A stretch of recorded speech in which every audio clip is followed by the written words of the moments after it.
لا حول ولا قوة الا باللہ العلی العظیم. حسبنا اللہ و نعم الوکیل و نعم المولا و نعم النصیر. اعوذ باللہ من الشیطان الرجیم. بسم اللہ الرحمن الرحیم.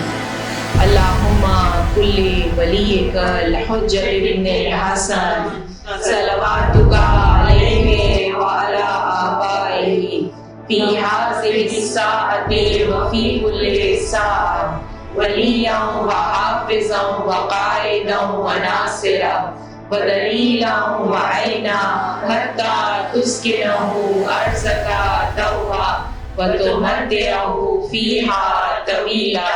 اللہم صلی علی محمد وآل محمد وسلم. اعوذ باللہ من الشیطان الرجیم. بسم اللہ الرحمن الرحیم.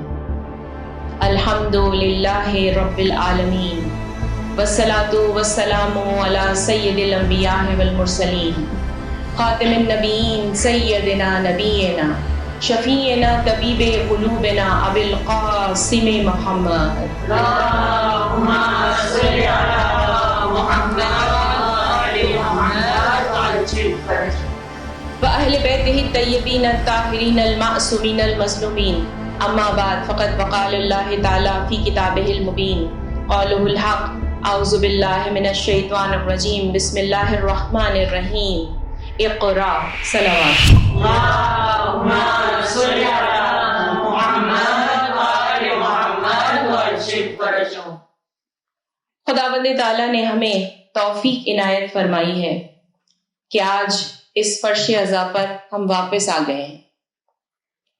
آج کی مجلس محرم الحرام کی تیسری مجلس ہے اور اس تیسری مجلس میں جتنی بیویاں آئی ہیں حسین ان کے آنے کو بھی دیکھ رہے ہیں اور حسین ان کی نیت کو بھی دیکھ رہے ہیں. سب سے پہلے ہم ہاتھ اٹھا کر اپنے رب سے دعا کریں گے کہ اے میرے پروردگار عالم، تو اپنی زہرا جس کے نور سے تو نے فرشتوں کو خلق کیا ہے اس سے کہنا کہ وہ حشر کے دن اس مجلس عزا کے برپا کرنے کی وجہ سے ہماری شفاعت نصیب کروا دے.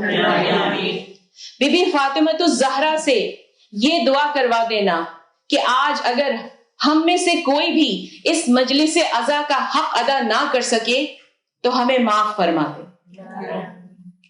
آج فاطمہ سے یہ بھی دعا کرنا ہے کہ اے میرے مالک، اپنی زہرا سے یہ سفارش کروا دینا کہ اگر حسین کے مصائب پر میری آنکھوں سے آنسو نہ آ سکے تو میری اس خطا کو بھی معاف کر دے.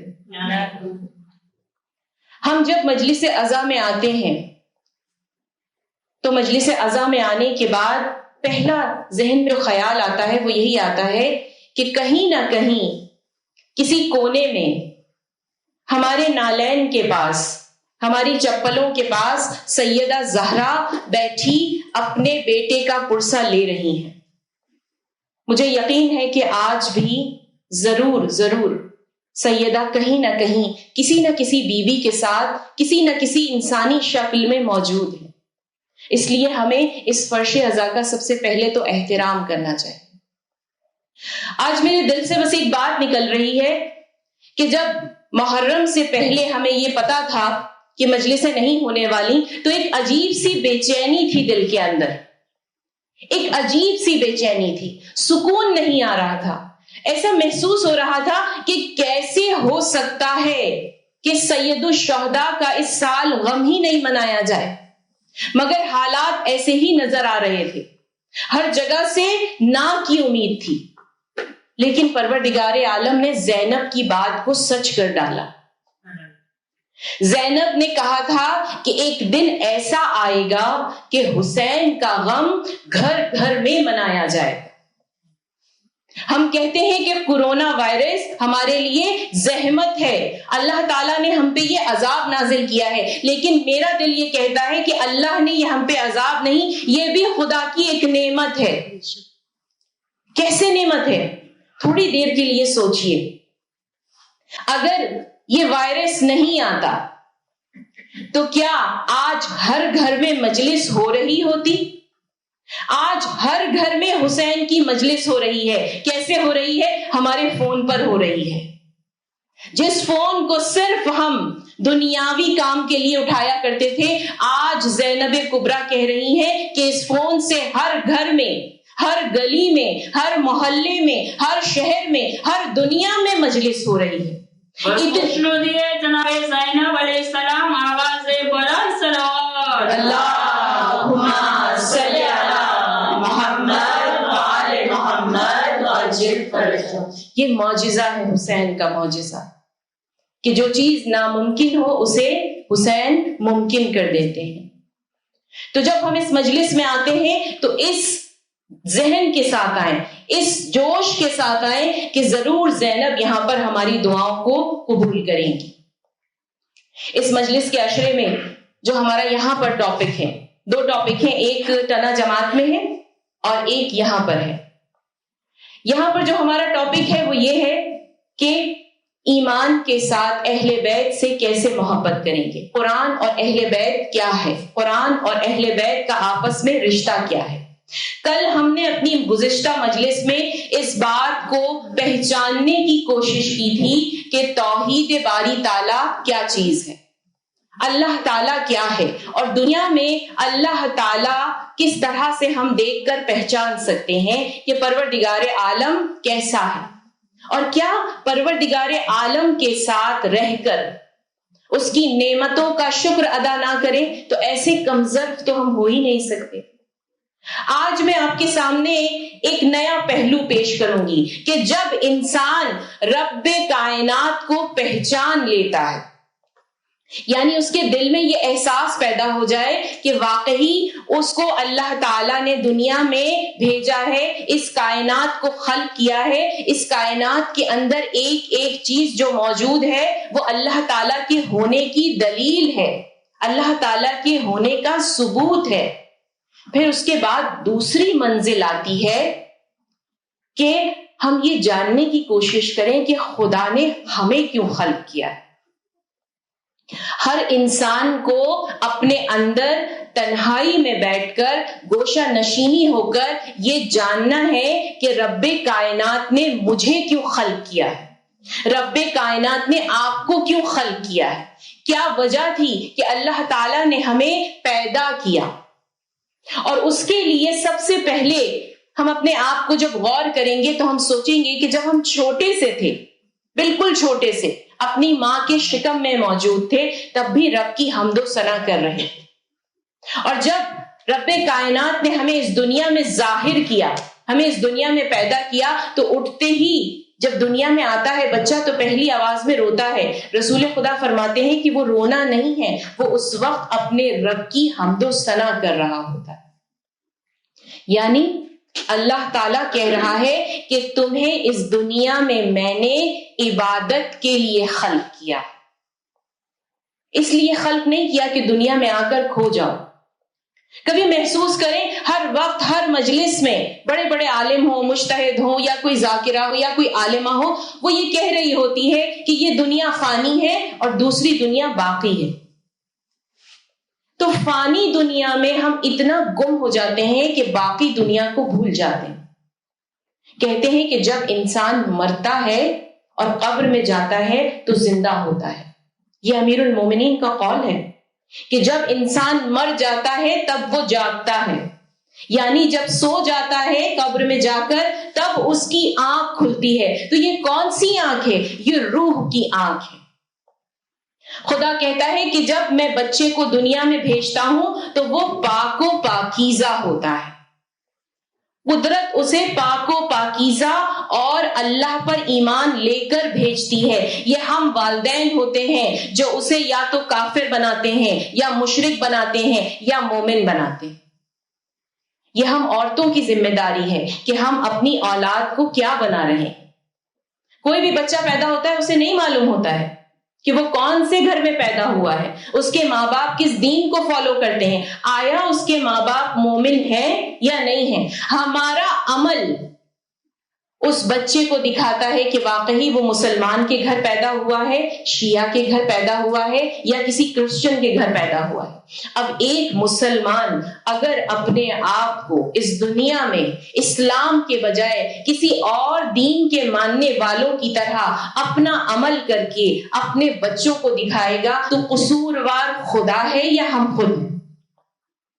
یہ فیصلہ ہمیں خود کرنا ہے۔ اللہ نے تو انسان کو عقل توحید دے کر بھیجا تھا۔ عقیدہ توحید ہر بچے کے پاس موجود ہے، ہمیں اس عقیدہ توحید کو باہر نکالنا۔ کسی بھی چیز کو اللہ تعالیٰ نے بے موقع اور فالتو خلق نہیں کیا ہے۔ انسان کی خلقت کا مقصد ہے کہ اسے اپنے رب کائنات کی ہر وقت عبادت کرنی ہے، اور دنیا میں کسی بھی چیز سے محبت نہیں کرنی ہے۔ محبت ہو تو صرف اور صرف اپنے رب کی اور اہل بیت علیہ السلام کی۔ حضرت موسیٰ کا زمانہ ہے، ایک صلوات پڑھ دیجیے۔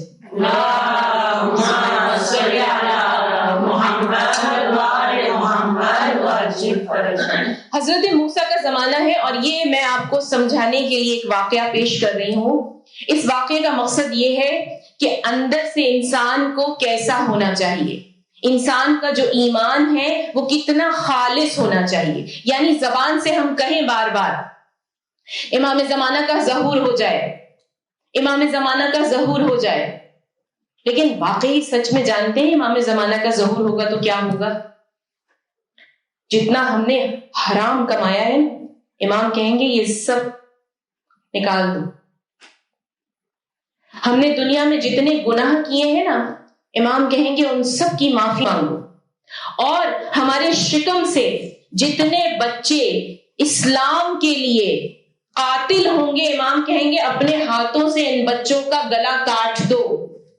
اتنی ہمت اور جرت ہمارے اندر ہے کہ ہم اپنی ان تمام چیزوں کو امام کے لیے قربان کر دیں۔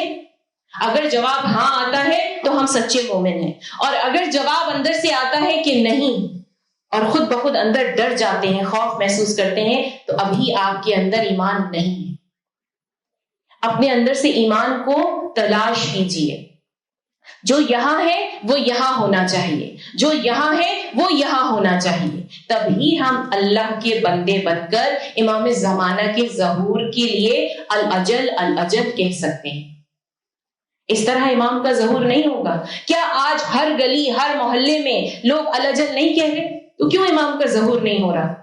اس لیے کہ وہ صرف ہم اپنی زبان سے کہہ رہے ہیں۔ جب محفل میں بیٹھے ہوتے ہیں تو زبان پر آتا ہے الاجل، جب ہمیں کاروبار میں نقصان ہو جاتا ہے تو ہماری زبان پر آتا ہے الاجل، جب ہماری اولاد نافرمان ہو جاتی ہے تب ہماری زبان پر آتا ہے الاجل، جب ہمارے لیے اچھے رشتے نہیں آتے ہیں تب ہم کہتے ہیں یا مولا الاجل، جب ہمارے لیے کوئی بھی دنیا میں تکلیف کا باعث بنتا ہے، ہمیں تکلیف ہوتی ہے، مجھے، میں، تو ہم کہتے ہیں الاجل۔ امام کہتے ہیں جب سب بلائیں گے کہ تو دین کے لیے آ جا، تب امام آئیں گے کہ ہاں میں اب الاجل کرتا ہوں۔ ہمیں اپنے لیے امام کو نہیں بلانا ہے، یہ تو سیلفشنس ہو جائے گی نا، خود غرضی ہو جائے گی۔ ہمیں امام کو دین کو بچانے کے لیے بلانا ہے، اور آج ہمیں ہر وقت الاجل بولنا چاہیے کیونکہ ہمارا دین خطرے میں ہے۔ آپ لوگ تو بہت لکی ہیں کہ مجلس عزا کرنے کو آپ کو مل جاتی ہے۔ جائیے جا کے سعودی میں لوگوں کو دیکھیے، جائیے جا کر دبئی میں لوگوں کو دیکھیے، جائیے جا کر ملیشیا میں لوگوں کو دیکھیے، جائیے جا کر ایسے ملکوں میں جہاں پر کافر حکمران ہے وہاں جا کر دیکھیے، وہ ایک نعرہ بھی نہیں لگا سکتے۔ ہمیں اللہ نے اتنی توفیق دی ہے تو پھر ہم اپنے امام زمانہ کو اپنے لیے نہیں بلائیں، بلکہ اس لیے بلائیں کہ وہ جو دنیا میں کوئی مصیبت میں ہے، اے امام اس کی مدد کے لیے آپ آ جائیں۔ جب ہماری یہ چاہت ہو جائے گی تب امام زمانہ کا ظہور ہوگا، ایسے نہیں ہوگا۔ ہمیں اپنے اندر سے میں کو نکال دینا ہے، آئی کو نکال دینا ہے۔ انگلش میں کہتے ہیں آئی، میں، ہر چیز جب ہم میں کریں گے تو رسول خدا کہتا ہے کہ جو میں کرتا ہے وہ بکری کی مانند ہوتا ہے۔ بکری سارا وقت چارہ دیکھ کر وہ یہی کہہ رہی ہوتی ہے میں. امام کہتے ہیں میں نہیں، ہمارے. یہ الفاظ سننے میں بھی اچھے لگتے ہیں، کہنے میں بھی اچھے لگتے ہیں، سننے میں بھی اچھے لگتے ہیں. تو جب تک ہمارے اندر سے نہیں آئے گا کہ ہمارے مومنوں کی مدد کرنے کے لیے امام زمانہ ظہور کیجئے، ہمارے لوگ مصیبت میں ہیں یا امام ظہور کیجئے، اے امام جہاں پر جنگ ہو رہی ہے ہمارے اس مومنین کو بچانے کے لیے ظہور کیجئے، تب تک یقین جانیے امام نہیں آئیں گے، آپ کی میں پر کبھی نہیں آئیں گے. اس لیے اپنے دین کو مضبوط کرنے کے لیے پہلے تو اپنے رب کی ایک ہونے کی دلیل اپنے اندر ڈال لیجیے، اور اس میں کسی بھی قسم کا کوئی شرک کا پہلو مت لانے دیجیے. اللہ کو شرک نہیں پسند ہے. خدا کہتا ہے میرے ساتھ کسی کو بھی شریک نہیں کرنا، کسی کو بھی شریک نہیں کرنا ہے. جب میں ہوں تو بس میں ہوں. اور رب کائنات کہتا ہے کہ میرے بعد اگر تمہیں کسی کی اطاعت کرنی ہے تو وہ اہل بیت علیہ السلام کی اطاعت کرنی ہے، رسول خدا کی اطاعت کرنی ہے، ماں فاطمہ الزہرا کی اطاعت کرنی ہے، حسن مجتبیٰ کی کرنی ہے، علی مرتضیٰ کی کرنی ہے، اور حسین کی کرنی ہے. کیونکہ حسین نے اس وقت یہ نہیں دیکھا تھا کہ حسین نے دیکھا تھا کہ اللہ کا دین بچانے کے لیے مجھے یہ گھر بھی لٹانا پڑے تو کوئی بات نہیں. اس جذبے پر جب آپ پہنچ جائیں گے تب جا کے آپ کہتے ہیں کہ آپ حسین کے چاہنے والے ہیں، امام زمانہ کے چاہنے والے ہیں. بر محمد والے محمد صلی اللہ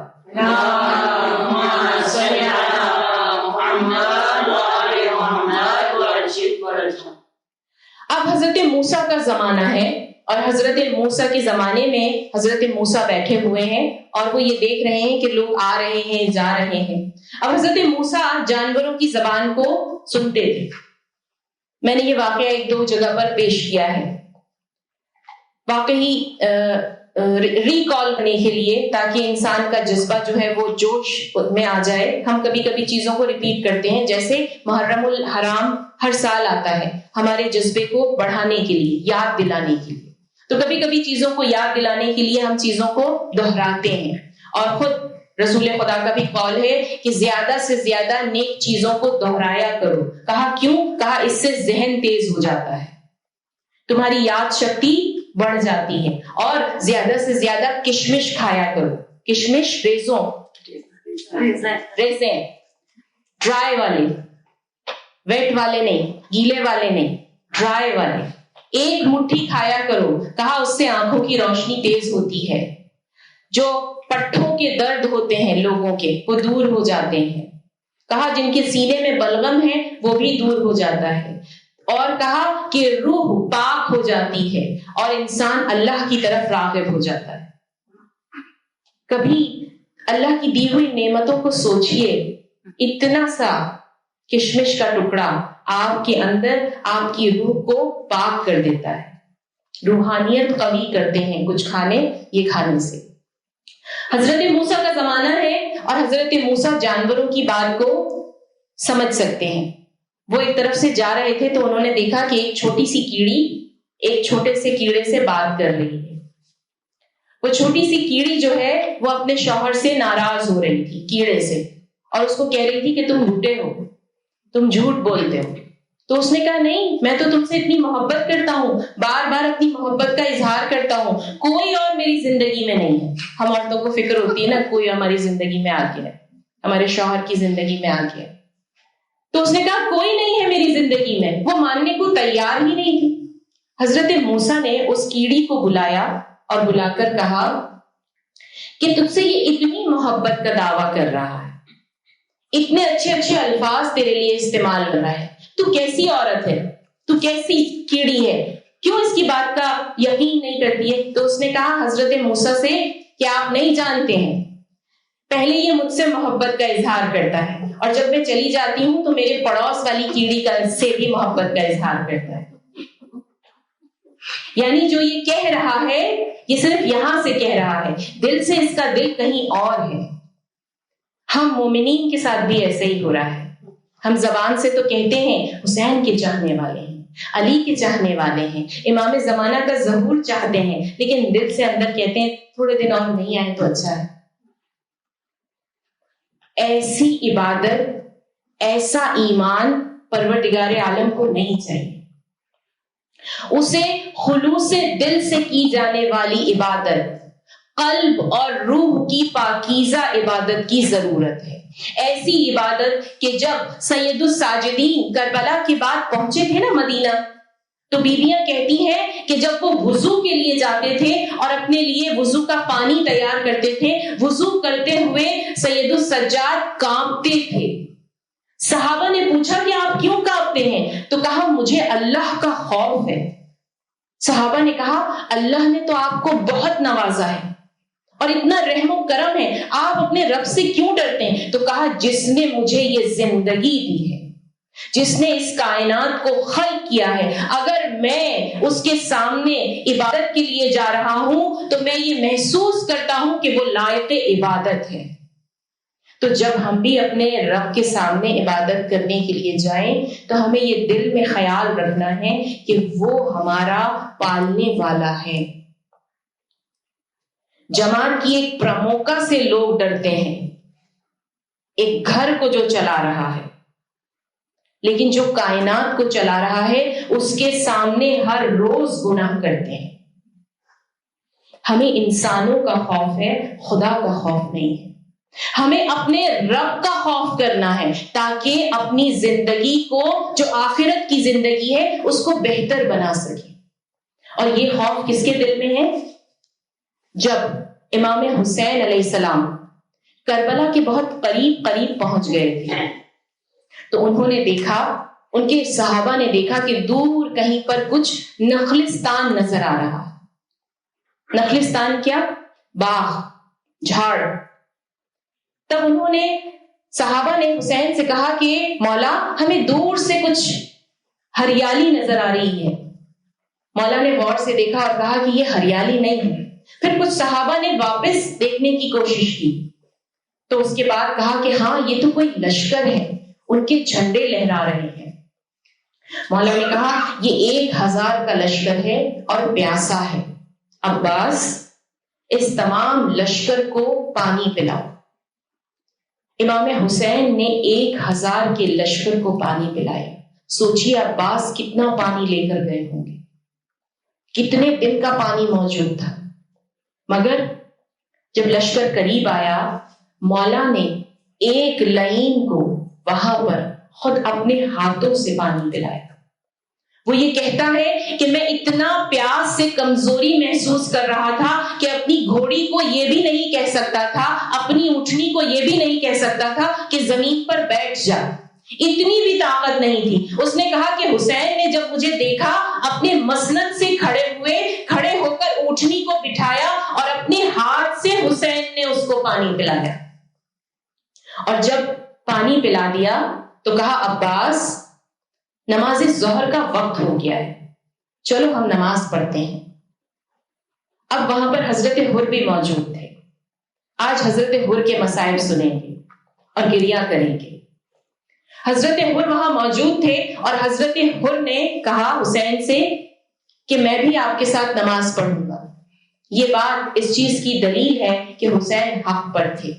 لشکر یزید نے حسین کے پیچھے کھڑے ہو کر نماز پڑھی اور نماز کے بعد حسین نے کہا عباس واپس چلتے ہیں، سفر پر روانہ ہوتے ہیں۔ تب حضرت حر نے امام حسین کے گھوڑے کی لگام میں ہاتھ ڈالا اور ہاتھ ڈال کر کہا کہ میں تمہیں جانے نہیں دوں گا، مجھے کہا گیا ہے کہ آپ کو گرفتار کر کے لے کر آیا جائے۔ تب اس وقت مولا نے یہ نہیں کہا کہ میں نے ابھی تیرے اوپر احسان کیا ہے، تیرے 1000 کے لشکر کو پانی پلایا ہے۔ یہ حسین ہے، احسان کر کے جتاتے نہیں ہیں۔ ہمیں کیا سکھایا حسین نے کہ اگر کسی پر احسان کرو تو اس کو واپس جتلانا مت، کیونکہ یہ شیعہ ہونے کا شیوا نہیں ہے۔ ایک شیعہ کو یہ زیب نہیں دیتا کہ کسی کی مدد کرنے کے بعد اسے جتا کر شرمندہ کیا جائے۔ حسین نے کیا کہا؟ تیری ماں تیرے غم میں رو، حر نے یہ سنا اور سننے کے بعد کہا کہ میں آپ کو یہ جملہ نہیں دہرا سکتا. کہا کیوں؟ کہا اس لیے کہ میں جانتا ہوں کہ آپ کی ماں فاطمۃ الزہرا ہے.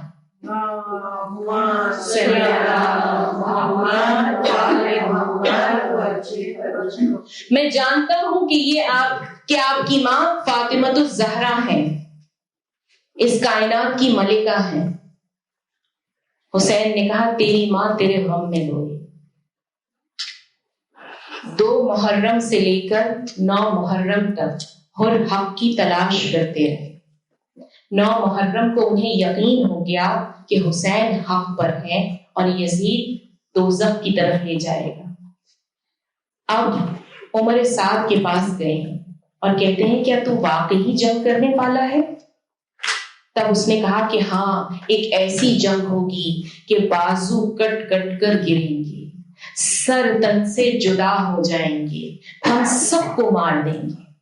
یہ سن ہی رہے تھے حر کہ ان کے جسم پر کپکپاہٹ طاری ہو گئی.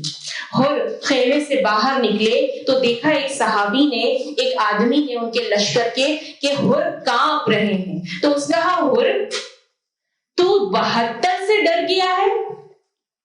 اس وقت حر نے کہا کہ نہیں، میں 72 سے نہیں ڈرا ہوں، میں فاطمۃ الزہرا سے ڈر رہا ہوں. ایسا نہ ہو کہ حسین کے اوپر ہم ضرب لگائیں، حسین کو ہم تکلیف پہنچائیں اور فاطمۃ الزہرا ہمیں دیکھ کر ہمیں اس بات کی سزا دیں. مجھے خوف آ رہا ہے کہ زہرا کے لال کو ہم نقصان پہنچانا چاہتے ہیں. اور زارو قطار رونے لگی. روایت کے الفاظ ہیں کہ انہیں روتا دیکھ کر ان کا بیٹا ان کے پاس آیا. کہا بابا کیا معاملہ ہے، کیوں رو رہے ہیں؟ تب حضرت حر نے کہا اس وقت حضرت حر نے کہا کہ جانتے ہو کہ لشکر یزید مجھے دوزخ کی طرف، جہنم کی طرف لے جا رہا ہے اور لشکر حسین مجھے جنت کی طرف لے جا رہا ہے. تو اس نے کہا بابا آپ کا کیا فیصلہ ہے؟ کہا مجھے جنت میں جانا ہے، میں حسین کے لشکر کی طرف جا رہا ہوں. کہتا ہے بیٹا یہ فرما برداری ہے، کیا اکیلے جنت میں جائیں گے؟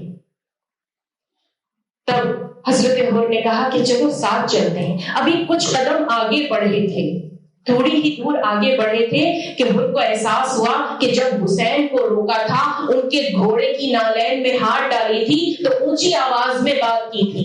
کہا اپنے بیٹے سے کہ پہلے تو میرے ہاتھوں کو باندھ دے کیونکہ میں حسین کا مجرم ہوں. یہ ہوتا ہے حق کی پہچان، صحیح اور غلط کی پہچان. حسین کے قافلے میں آنے سے پہلے اس کو نہیں پتا تھا کہ وہ کون سی جگہ پر کھڑا ہے، حق کون ہے باطل کون ہے. لیکن 9 محرم کو حر نے پہچان لیا کہ حق کس طرف ہے.